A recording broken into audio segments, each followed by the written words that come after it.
आप देख रहे हैं इंडिया टीवी। आपके साथ मैं हूं मीनाक्षी जोशी। सुशांत सुसाइड केस में जांच की सुई अब रिया चक्रवर्ती पर आकर टिक गई है।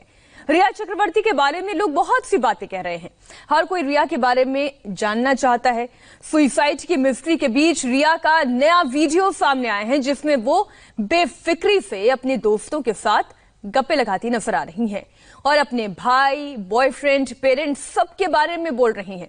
इस वीडियो में रिया कह रही हैं कि झूठ बोलना कोई बड़ी बात नहीं है और वो इसे अपने पर्सनल लाइफ में कैसे करती हैं उसे वो बहुत ही इंटरेस्टिंग तरीके से बता रही हैं। आप खुद रिया की कहानी सुनिए, रिया की जुबानी। ये लोग अपना प्रॉब्लम लिखते हैं। Can't eat paneer, eggs, chicken, not protein shakes till tomorrow, curd, dal, rice, hence depending on this. अपन को क्या फर्क पड़ता है? तू कर्ड का है, दाल का है, तू चिकन ना का है, अपन का क्या है? लोगों का बच्चा पैदा होता है नहीं है कि उसका भी इंस्टाग्राम हैंडल चालू कर दिया, नाम दे दिया है कि बच्चा बड़ा होगा तो ये देखेगा, तब तक इंस्टाग्राम नहीं रहेगा। Gift followers 3000 followers.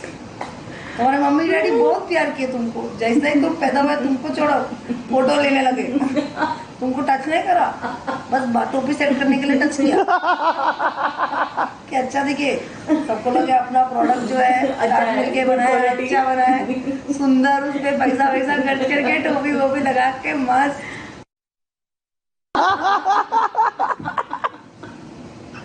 ऐसा हुआ था उनके साथ एक बार। अपुन का भाई है एकदम छोटा गुंडा जैसा, अपुन की कॉपी करता है। तो अपुन जब गुंडागर्दी करता था तो उसको भी लगता था वो भाई है, भाई तो है पर भाई नहीं है।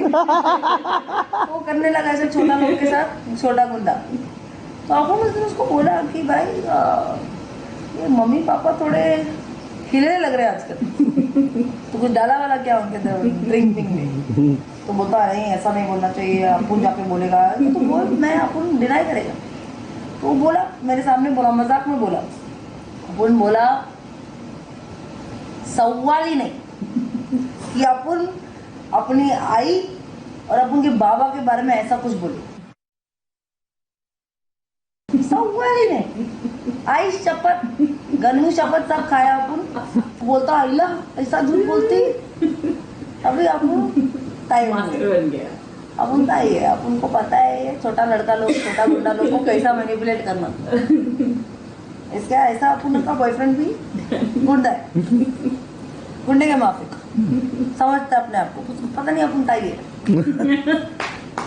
ताई लोग का क्या है, अपन थोड़ा, अपन का क्लास थोड़ा अलग है। ये गुंडा लोग ये सब गुंडागर्दी करते हैं, अब लोग गुंडा लोग से गुंडागर्दी कराते कि इधर आ चुके, तू क्या कर रहा है आजकल?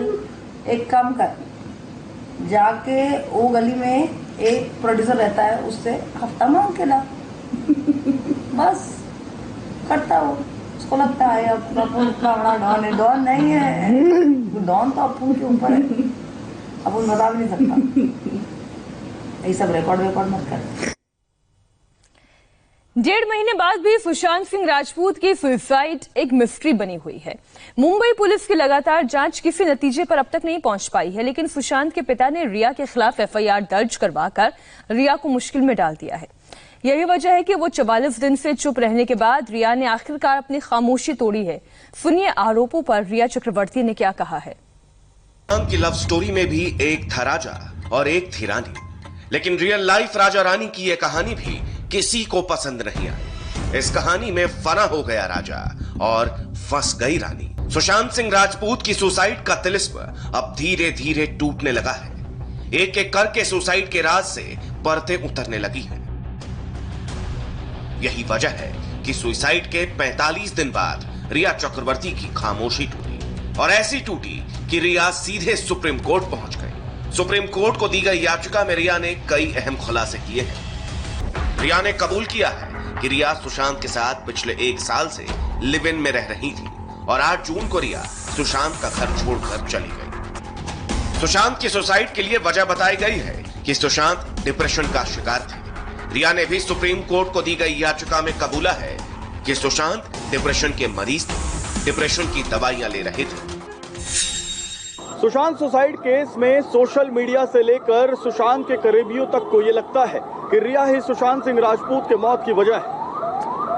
रिया को पता था कि सुशांत सिंह राजपूत डिप्रेशन में है और रिया को ही यह पता भी था कि सुशांत सिंह राजपूत ने वक्त के पहले इस दुनिया को अलविदा क्यों कह दिया। यही वजह है कि रिया को सोशल मीडिया पर रेप और मर्डर की धमकी भी मिल चुकी है। सुप्रीम कोर्ट को दी गई याचिका में रिया ने अपने ऊपर लगे हर इल्जाम का जवाब दिया है।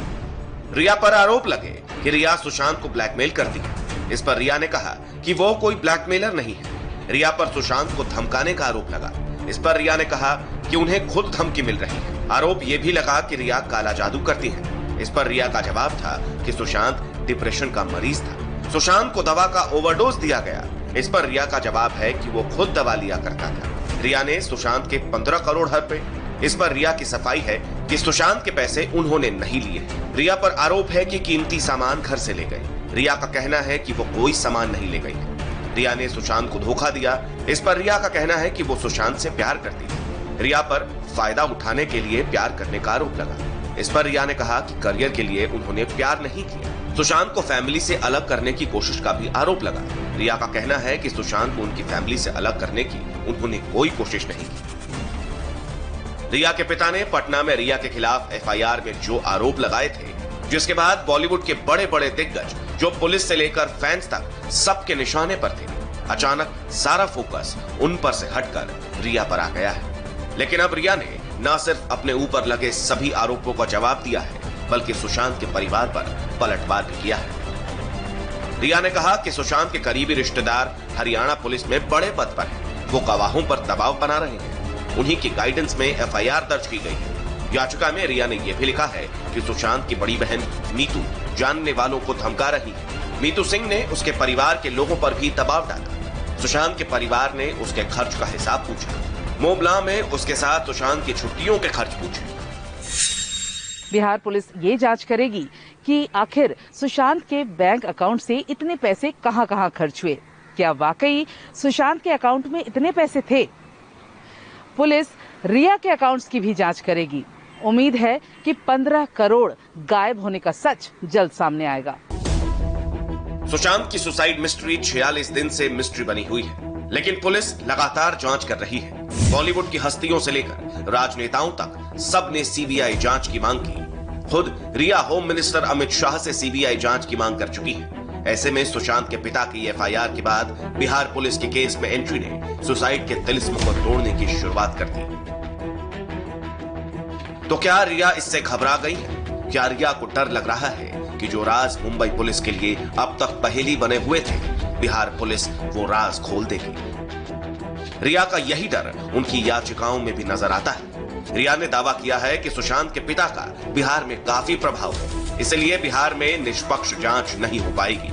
सुशांत के पिता के साथ स्थानीय अधिकारियों का भी हाथ है, जो जांच और ट्रायल को प्रभावित कर सकते हैं। इसीलिए केस को मुंबई से पटना ट्रांसफर न किया जाए। याचिका में कहा गया है कि यह मान भी लिया जाए कि आरोपों में सच्चाई है, तो भी अपराध पूरी तरह से मुंबई पुलिस के अधिकार क्षेत्र में होगा।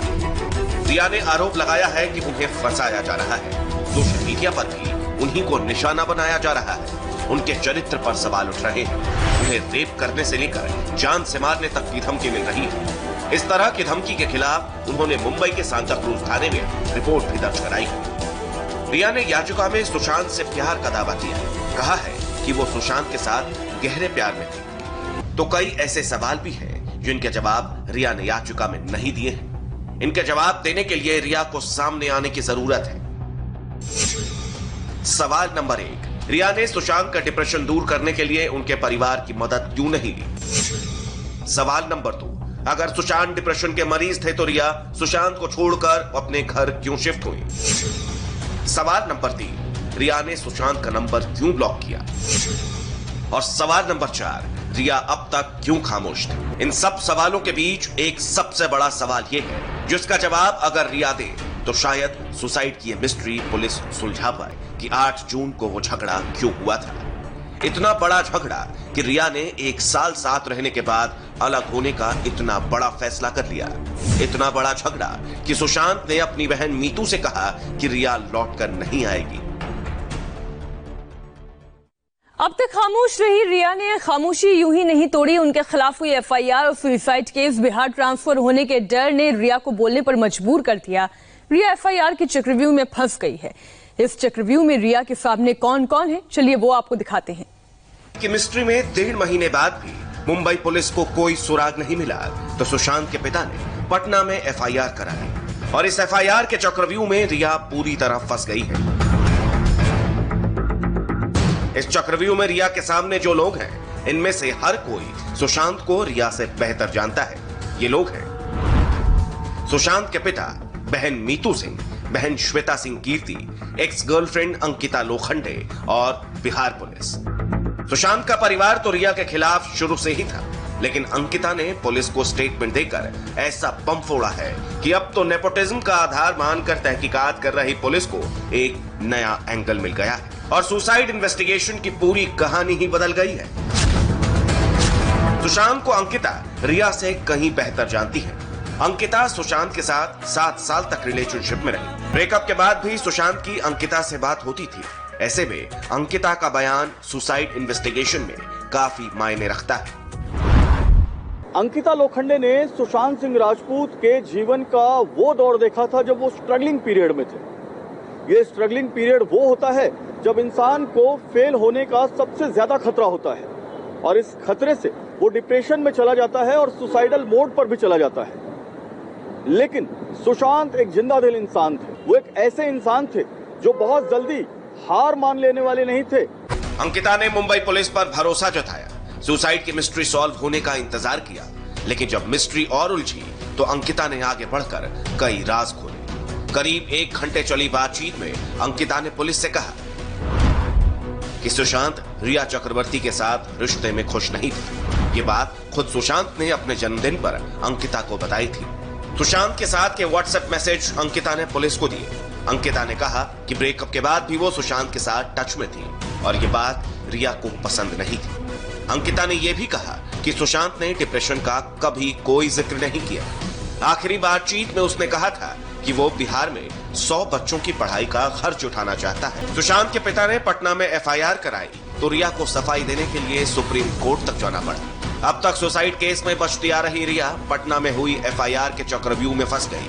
रिया इतनी डर गई कि बिहार पुलिस की जांच से बचने के लिए सुप्रीम कोर्ट में पिटीशन फाइल कर दी। एफआईआर के चक्रव्यूह में फंसी रिया के सामने मीतू सिंह भी एक बड़ी मुसीबत है। बहन मीतू सिंह ने रिया पर कई संगीन इल्जाम लगाए हैं। मीतू सिंह ने रिया पर इल्जाम लगाया कि रिया सुशांत को घर वालों से दूर करने की कोशिश करती थी। सुशांत के परिवार को सुशांत से मिलने के लिए वेट करना पड़ता था। रिया ने सुशांत का घर बदलवाया। रिया पर काला जादू कराने का भी इल्जाम लगा। सुशांत के पिता के एफआईआर कराने के बाद अंकिता ने एक पोस्ट किया था, ट्रुथ विंस, यानी सत्य हमेशा जीतता है। सुशांत की बड़ी बहन श्वेता सिंह कीर्ति ने इस पोस्ट को लाइक करके लिखा, भगवान हमेशा सच का साथ देता है। इसके अलावा श्वेता ने एक पोस्ट भी शेयर किया जिसमें उन्होंने लिखा कि चलो सच के लिए एक साथ खड़े होते हैं। सुशांत के परिवार के आरोपों और एक्स गर्लफ्रेंड अंकिता लोखंडे के पुलिस को दिए बयान ने रिया की मुश्किलें बढ़ा दी हैं। ऐसे में रिया का इस चक्रव्यूह को तोड़ पाना मुश्किल नजर आ रहा है और अगर रिया किसी तरह इस चक्रव्यूह से निकलती भी है तो उनके सामने खड़ी नजर आएगी बिहार पुलिस। बिहार पुलिस का ही डर है, जिसके चलते रिया ने अपनी याचिका में सुसाइड केस मुंबई से बिहार ना ट्रांसफर करने की अपील की है और रिया की इस अपील के खिलाफ सुशांत के पिता ने सुप्रीम कोर्ट में कैविएट भी दाखिल किया है। अब सुप्रीम कोर्ट क्या फैसला सुनाएगी ये तो पता चल ही जाएगा, लेकिन इतना तय है कि बिहार पुलिस के पूछताछ से रिया बच नहीं पाएंगी। सुशांत सिंह राजपूत के सुसाइड केस में रिया चक्रवर्ती सबके निशाने पर है। कहा जा रहा है कि रिया के लाइफ में आने के बाद सुशांत सिंह राजपूत डिप्रेशन के शिकार हो गए। रिया के आने से पहले सुशांत की जिंदगी कैसी थी, इसे लेकर उनके पुराने बॉडीगार्ड रेनॉल्ड राजू ने बड़ा खुलासा किया है। रेनॉल्ड राजू ने कहा कि सुशांत काफी जिंदादिल इंसान थे, उन्हें किताबें पढ़ने का शौक था, वो दूसरों को मोटिवेट करते थे। ऐसे में कभी सोचा नहीं था कि सुशांत सुसाइड करेंगे। उनसे बात की, दिनेश मौर्य ने। सुशांत सिंह राजपूत के साथ करीब 4 सालों से ज्यादा वक्त तक साय के साथ रहने वाले रेनॉल्ड राजू हमारे साथ इसी उनसे बात करते हैं। मैं आपसे जानना चाहूँगा, सबसे पहले तो आप जब सुशांत से मिले थे तब उनका स्वभाव कैसा था? क्योंकि आज जब देख रहे कह रहे कि वो डिप्रेशन में थे, तब वो कैसे थे, किस तरह से आप उनके साथ रहते थे? जब मैं उनके साथ में था सर, जब बॉस के साथ में जब काम कर रहे थे उस वक्त, तो बॉस एकदम जॉली बंदे थे, एकदम एंथुसियास्टिक बंदे थे। तभी वो डिप्रेशन का कोई नामो निशान नहीं था, क्योंकि हम उनके साथ में थे। जैसे कि आप कह रहे हो साय के साथ में 24/7 हम उनके साथ में काम करते थे। एकदम नॉर्मल नेचर, जैसे कि नॉर्मल आदमी का कैसा लाइफ होता है वैसा चल रहा था। इवन उनका पार्टीज और मोस्टली बॉस बुक्स में वो ज़्यादा रहते थे, उनको बुक्स पढ़ना उनको बहुत अच्छा ये था उनका। पर हमने कभी नहीं सोचा था कि बॉस कभी एक दिन ये करेंगे कि सुसाइड करने का नौबत आएगा। हमको तो नहीं लगता कभी ऐसा हमारे बॉस कभी कर सकते, पर ऐसा भी हुआ है। क्यों आपको ऐसा लगता है कि ऐसा नहीं हो सकता है? क्योंकि वो बंदा ऐसा नेचर ही नहीं है, मतलब उनके दिमाग में कभी, उनके जहन में कभी ये आ ही नहीं सकता सुसाइड के बारे में। वो दूसरों को मोटिवेट करने वाला बंदा आज वो दुनिया छोड़ के जा चुके हैं, सुसाइड किया है। हम तो बहुत शौक में है अभी फिलहाल कि बॉस ने ऐसा कैसे किया, क्योंकि उनको डे टू डे लाइफ हम लोग ने देखा है, हम उनके साथ में रहे, उनको क्या अच्छा क्या बुरा क्या लगता है सब वो सब हम खुद देखते थे बॉस के साथ में। उनको क्या पसंद क्या नहीं पसंद है हम खुद देते थे अपने हाथों से। पर इस बार ये 2 सालों में ऐसा क्या होगा पता नहीं, जो बॉस को अपनी जान गंवाना पड़ा। आपने कहा कि आप डे टू डे देखते थे, क्या उनकी दिनचर्या रहती थी, किस बिना पे आप कह रहे? क्योंकि देखिए डॉक्टर्स का ट्रीटमेंट लेते थे, डॉक्टर्स जो है उनकी डिप्रेशन का इलाज करते, क्या ऐसी चीज़ें जो आपको डे टू डे उनका कैसा रहता था? डे टू डे लाइफ देखो, from beginning from the morning, और जब उठते थे मॉर्निंग फर्स्ट ऑफ ऑल पहले जिम जाते थे, फिर उसके बाद जिम से आते थे, फिर उनका narration, book reading, script reading होता था। अगर किधर फिल्म डायरेक्टर से मिलना है, प्रोड्यूसर से मिलना है, वो वहाँ मिलते थे, बस और कुछ नहीं होता था इतना कुछ ज़्यादा। और ज़्यादातर वो अपने बॉडी पर फोकस करते थे बॉस, क्योंकि उनको बहुत अपने बॉडी से बहुत लगाव था, और जिम जाते थे बॉस। पर डिप्रेशन का तो सर कोई नामो निशान नहीं था उस वक्त। तो वो अपने लाइफ में मस्त में थे, उनका लाइफ बहुत बढ़िया सा चल रहा था। उनके अपकमिंग पिक्चर के बारे में वो हमसे बात सब शेयर करते थे, कौन सा पिक्चर आने वाला है, कहाँ पर शूटिंग वो जाने वाले हैं, सब बात करते थे। पर डिप्रेशन के बारे में सर ये तो हमको नामुमकिन लगता है सर। अब जो हुआ है बहुत दुखद की बात है। उनका स्वभाव को लेके बताइए। एक और चीज़, जब पहले इससे मिले, जब अंकिता के साथ में थे तब उनका स्वभाव कैसा था, और जब रिया के साथ में आए तब इनके स्वभाव में कितना बदलाव देखा आपने? जब तक बॉस अंकिता मैम के साथ में था उस वक्त तो एकदम जॉली जैसा लाइफ था, नो डिप्रेशन नथिंग। तभी उस वक्त वो बॉस धोनी पिक्चर के लिए ट्रेनिंग कर रहे थे, क्रिकेट का उनका ये चल रहा था, ट्रेनिंग चल रहा था उस वक्त। तो बॉस तो एकदम नॉर्मल लाइफ, जैसे नॉर्मल पीपल जैसे जीते वैसे नॉर्मल लाइफ चल रहा था। पर अंकिता मैम के बाद जब ब्रेकअप हुआ तो वो थोड़ा सा मतलब स्लो हो गए, मतलब जिस तरह पहले थे वैसे नहीं थे, थोड़ा बिहेवियर में भी चेंज था। पर डिप्रेशन में नहीं थे, डिप्रेशन में थे नहीं। उनका लाइफ जो नॉर्मल लाइफ जैसे चल रहा था, शूटिंग या एड शूट पे जाना या जिम में जाना, बस वैसा चल रहा था उनका, और बाकी कुछ इतना ये नहीं था उनके लाइफ में। उनके विश्वास का गलत इस्तेमाल किया गया, इस तरह से आरोप लगाया जा रहा है। बहुत इजीली विश्वास कर लेते, इसी का फायदा रिया ने लिया। बॉस तो मतलब एक कहते हैं ना बच्चे का जैसा दिल होता है, वैसे दिल के काइंड पर्सन थे। वो जल्दी लोगों पे विश्वास करते थे, लोगों पर जल्दी ट्रस्ट करते थे। पर हमको अभी ऐसा सुनने में कि उनका ट्रस्ट का गलत इस्तेमाल किया गया है। जब हम थे नॉर्मल लाइफ चल रहा था। हाँ, उनके पिक्चर्स भी अच्छे चल रहे थे कंटिन्यू, उनके एड शूट्स आ रहे थे, एंडोर्समेंट भी उनका अच्छा चल रहा था। पर अभी क्या अचानक से ऐसा क्या यूटर्न हो गया कि बॉस डिप्रेशन में आ गए, डिप्रेशन के पिल्स लेने लग गए। एकदम सैड सा स्टोरी हो गया अभी बॉस के साथ। सुशांत के पूर्व बॉडीगार्ड को आपने सुना, जिन्होंने बताया कि रिया के आने के बाद से सुशांत का बुरा दौर शुरू हुआ। लोग ये पूछ रहे हैं कि क्या रिया की हिस्ट्री में सुशांत के सुसाइड की मिस्ट्री छिपी हुई है। इसे समझने के लिए हमने रिया चक्रवर्ती का प्रोफाइल खंगाला। हम उनके फ्लैशबैक में गए और वो तस्वीरें ढूंढी जब रिया पहली बार कैमरे पर आई थी। यकीन मानिए, रिया के भूतकाल वाले वीडियो और बातों से उनका पूरा फ्यूचर प्लान पता चलता है।